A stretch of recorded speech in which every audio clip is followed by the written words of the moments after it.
안녕하세요 시청자 여러분, 신혜선의 식탁 신진상회 시작하겠습니다. 신혜선과 진용주의 상냥한 회동, 오늘은 어떤 키워드를 준비해 오셨나요? 오늘의 키워드는 순교입니다. 와우, 이번에도 무겁습니다. 왜 순교로 정하셨어요? 사진 한 장을 보고서 거기서부터 좀 질문이 하나 또 시작됐습니다. 네. 지난번처럼요. 네. 김대건 신부, 우리나라 최초의 사제죠. 네. 김대건 신부의 성상이 바티칸에 있는 성 베드로 대성당 외벽에 설치가 됐습니다. 예. 성 베드로 대성당에 동양 성인의 상인이 세워진 거, 네. 또 그 성당 외벽에 수도의 창설자가 아닌 성인의 성상이 설치된 게 이 김대건 신부가 최초라고 하더라고요. 네, 저도 봤는데 저는 천주교 신자가 아니거든요. 그런데도 뭔가 약간 이제 울컥한 느낌이 오는 거예요. 예, 이렇게 가쓰고 도포 입고 한 우리 옛날 조선의 선비의 모습. 그쵸? 이게 13피트라고 이제 기사에 나왔거든요. 미터로 환산하면 4미터 조금 넘는 거예요. 네. 네, 13피트가 넘는다고 했으니까. 네, 그리고 무게만도 6톤에 달한다고. 한국인 조각가 한진섭 선생님, 그리고 이탈리아 조각가 니콜라스 스타게티, 네. 둘이 함께 작업을 했고요. 네. 그 피에트라 산타라는 마을의 대리석으로 만들었습니다. 성상 설치를 보면서 순교의 의미에 대해서 한번 생각해 보고 싶었어요. 네. 순교란 게 자기가 가진 믿음, 종교, 사상을 위해서 자기를 기꺼이 희생한다라는 거잖아요. 네. 요즘 같은 시대에 과연 순교가 가능할까? 네. 한편으로는 너무 안전해졌기 때문에, 네. 또 한편으로는 우리 시대에 과연 나를 다 걸 수 있는 믿음이라는 게 있을까? 얼마 전에 읽었던 책에서 우리 시대의 시대 정신 혹은 종교는 배금주의다라는 표현을 봤었거든요. 네. 배금주의를 위해서 순교를 할 수는 없을 테니까. 네. 기독자본주의라는 말도 있는데요. 너무 위험하신 발언입니다. 네, 알겠습니다. 자, 그래서 저희가 오늘 이렇게 스튜디오를 좀 오늘은 바깥으로 옮겼습니다. 약간 잡음도 낄 것 같은데 여기는 또 어떤 공간인가요? 예, 지금 신진상회가 진행되는 곳은 서서문 역사공원, 그리고 서서문 성지역사박물관 두 곳입니다.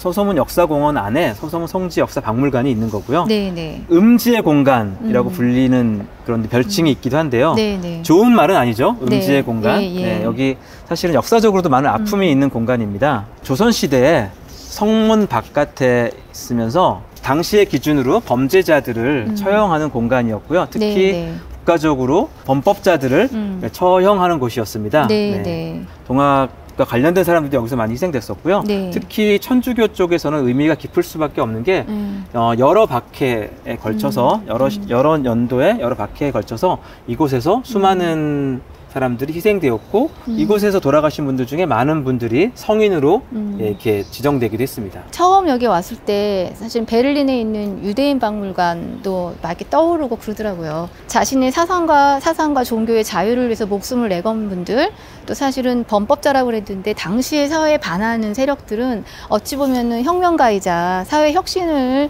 추구하는 사람일 수 있을 텐데, 그런 사람들이 이제 한꺼번에 사형당하고 처형당했던 이 공간 자체를 이렇게 기념관과 역사적인 의미 있는 곳으로 구성한 것 자체를 굉장히 저는 찬성하면서도 의미 있는 공간이구나, 우리나라에도 드디어 이런 게 생겼구나, 이런 생각을 했었습니다. 지금 김대건 신부의 성상이 설치되면서 이제 이번 주간이 축일 주간이잖아요. 네네. 우리가 또 같이 새겨봐야 될 순교하셨던 분들이 계실 것 같은데요. 대표적으로 정화상 평신도로서 순교당하였고, 그리고 나중에 성인으로 지정되기까지 했던 정화상 바오로가 있죠. 네. 근데 평신도가 또 이렇게 성인의 반열에 올랐어요. 어떤 분인지 소개를 좀 해주시지요? 정화상 바오로 본인보다 더 유명한 삼촌을 두 분이나 두고 있습니다. 조선의 스타 학자라고 할 수 있죠. 조선의 가장 유명한 지식인 다산 정약용의 조카기도 하고요. 또 자산어보, 최근에 영화로도 이렇게 화제가 됐었는데요. 자산어보를 지은 정약전의 조카기도 합니다. 자, 근데 이분이 평신도인데 어떻게 성인의 반열까지 올랐습니까? 네, 정화상은 사제가 되기 바로 직전에 순교를 당했어요. 그냥 평신도로서도 엄청난 활동을 했지만요. 실질적으로 사제가 되기 위한 과정을 충분히 진행하고 있었고, 라틴어 수업을 한창 하다가 그 도중에 이제 기해박해를 맞이했었거든요. 실질적으로는 어쩌면 조선인으로서 두 번째 사제가 될 수도 있었을 것 같습니다. 첫 번째 사제가 김대건 신부시고. 네. 그래서 저도 이걸 좀 찾아봤어요. 그랬더니 이분이 뭐죠? 체포령이 떨어진다고 해야 되나? 그랬을 때 제일 먼저 한 일이 주교를 일단 숨겼으니 이제 붙잡혀서 얼마나 고문을 당했겠습니까? 내놔라. 주교 어디다 숨겼니? 그리고 너 배교해라. 뭐 이렇게 했을 텐데 그때 이분이 굉장히 유명한 상소를 조정에 올린다고 합니다. 그 상소가 보니까 이름이 상제상서. 네. 그래서 호교론서라고 지금 얘기하는데 이거는 전체 천주교 역사에서도 굉장히 의미 있는 글로 지금 평가받고 있는 것 같아요.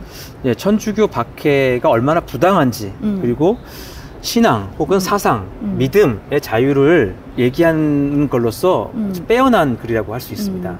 제가 그래서 잠깐 읽어볼게요. 무당, 풍수쟁이, 점쟁이, 관상쟁이들이 부인들을 깨어 돈과 재물을 빼앗아가도 아무것도 아닌 것처럼 보면서 천주교만 유독 포용의 아량을 베풀지 않는 것은 어째서입니까? 집안의 해가 되어서입니까? 나라의 해가 되어서입니까? 그 하는 일과 행동을 살펴보면 그 사람이 어떤 사람이며 그가 지키는 도리가 어떠한 것인지 알 수 있습니다. 그러면 저희가 반역이라도 꾀했겠습니까? 음란한 짓이라도 했습니까? 도둑질을 했습니까? 살인이라도 했단 말입니까? 어찌 그리 법보다 지나치게 형벌을 내리며 천주를 배반하라는 것입니까? 이게요 되게 쉽고 구구절절 옳아요. 여기서 그 정화상이 이야기하고 있는 반역, 네. 음란한 짓, 도둑질, 살인 어떤 짓도 하지 않았죠. 그쵸. 그 당시에 그 천주 교도들은요. 지금 현실에 대입해도 거의 그대로 들어맞는 말이었거든요. 순진한 사람들을 속이고 기만하는 시스템이나 사람들은 되게 당당한데 그에 대해서 항의하고 저항하는 사람들한테는 딱지를 붙이고 탄압하고 박해하는 것, 그런 것이 200여 년이 지나서도 여전하다라는데 좀 마음이 좀 착잡했습니다. 이 상소 받은 관리들 정신이 번쩍 든 게 아니라 열받았겠습니다. 아주 끔찍하게 처형을 당하는데요. 당시 조정에서는 배교를 하라고, 네. 배신을 하라고, 네. 천주를 배반하라고 이제 이렇게 압력을 했는데 오히려 가르치려고 들었으니까요. 그래서 그는 산채로, 살아있는 채로 톱질을 당하는 고문을 겪었고요. 네. 그러다가 참수형을 받아서 순교했습니다.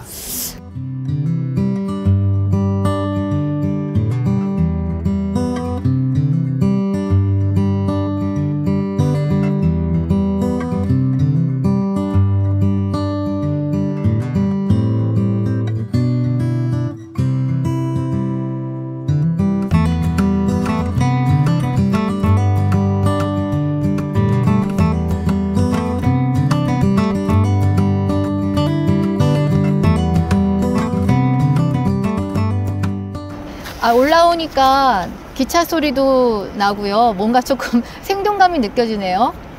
네, 좀 번잡스럽긴 해도 네. 또 여러 느낌이 다른 것 같습니다. 네, 오늘 신진상에 촬영하는 날 김대건 신부의 성상이 그 베드로 성당 외벽에 설치된 거를 기념하기 위해서 저희가 잡았는데 사실은 이번 주간이 조금 의미 있는 날이죠. 네, 그 한국 천주교의 초기 역사는 사실상 박해 또 순교의 역사라고 해도 틀리지 않은 말입니다. 네네.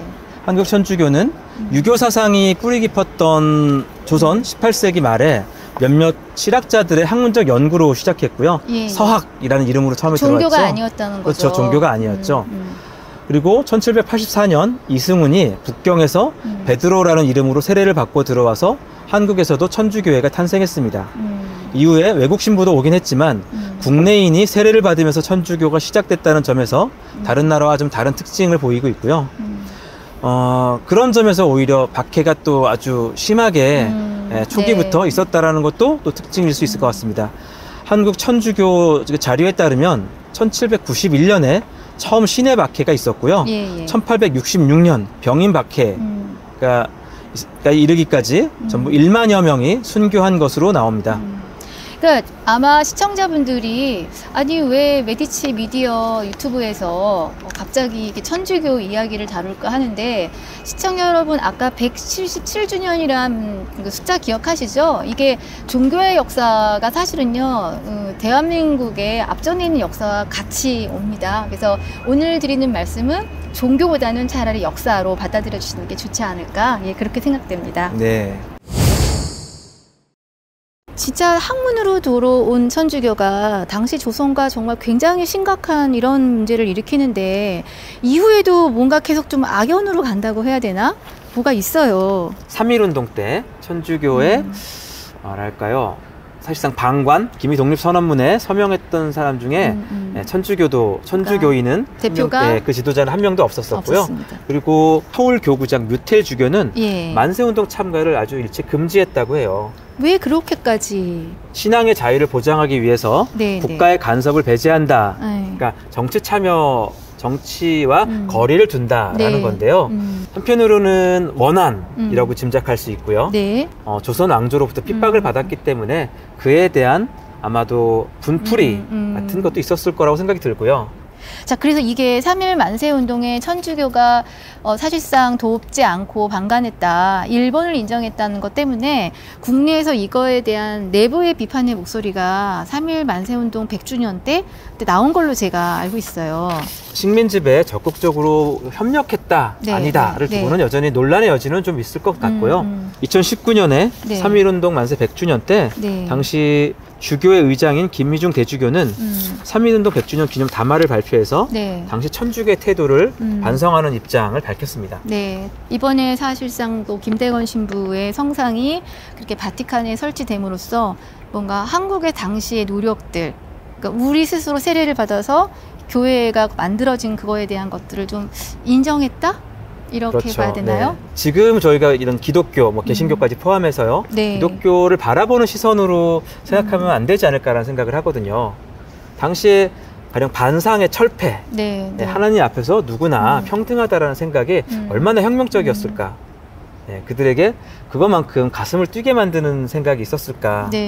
그런 생각을 해봅니다. 알겠습니다. 저는 사실은 순교라는 단어를 떠올리면서 같이 떠오른 게 뭐냐면 지금은 순교를 강요받지 않아요.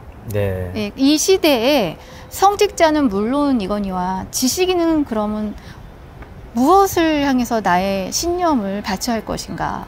저는 그건 각자 내면의 목소리에 충분히 귀를 기울여 봐야 될 것 같은데요. 200년 전에 그 천주교를 대하는 사람들의 마음을 이렇게 말씀드렸었는데요. 저는 그 대목은 여전히 중요하다고 생각합니다. 사회가 자랑하지 않는 부분을 살피고 무엇이 문제인지, 누가 여기서 눈물 흘리고 있는지 그런 것들을 살피는 자세가 지금 필요하지 않을까. 피렌체의 식탁도 부족하지만 그런 목소리들의 한편 귀를 기울이려고 하고 있고요. 저희 여기 나와 있는 곳이 여기가 음지의 공간이라고 아까 말씀하셨어요. 음지의 공간이 어두운 공간에 들어와서 우리가 어두워지라는 게 아니라 그런 의미를 같이 한번 생각해 보라는 실 것 같습니다. 시청자 여러분, 저희 이 동네 중림동 오시면요, 여기 서소문 역사박물관과 위에 있는 공원 외에도 메디치 사옥 옆에 굉장히 근사한 기념의 공간이 있습니다. 현재가 이어지고 있는 공간. 약현성당이죠? 약현성당. 대한민국 최초의 근대식 천주교 성당입니다. 서울 최초의? 저는 명동 성당이 이런 줄 알았어요. 약현성당이 이거고요. 그 성당에 의미 있는 또 성상이 있지요. 아까 저희 앞에서 한번 이야기했던 정화상 바오로, 평신도로서 성인의 반열에 올랐던 정화상 바오로의 성상이 거기 조그맣게 안치되어 있습니다. 중림동에 놀러 오시면요, 여기 공원이랑 역사박물관 둘러보시고 약현성당도 둘러보시고 거기 올라가는 예수의 그리스도 예수의 십자가의 고난의 길 14부작 그대로 재현해 놨습니다. 그리고 후문으로 나오시면 뭐가 있습니까? 메디치미디어? 메디치미어가 있습니다. 메디치미디의 문은 활짝 열려 있으니요, 언제든지 들려서 책도 좀 보시고 저희 인사 나눴으면 좋겠습니다. 자, 오늘 김대건 신부의 성상 외벽 설치를 기념으로 해서 저희가 종교의 의미로의 순교를 조금 저희 지식인과 이 사회에서 다뤄야 될 의미로 한번 확대해서 보는 이야기를 나눴습니다. 다음번에도 더 재미있는 이야기로 만나는 걸로 하시죠, 진표님? 이번엔 정말 재미있는 얘기를 해볼까요? 감사합니다. 지금까지 신진상이었습니다. 감사합니다.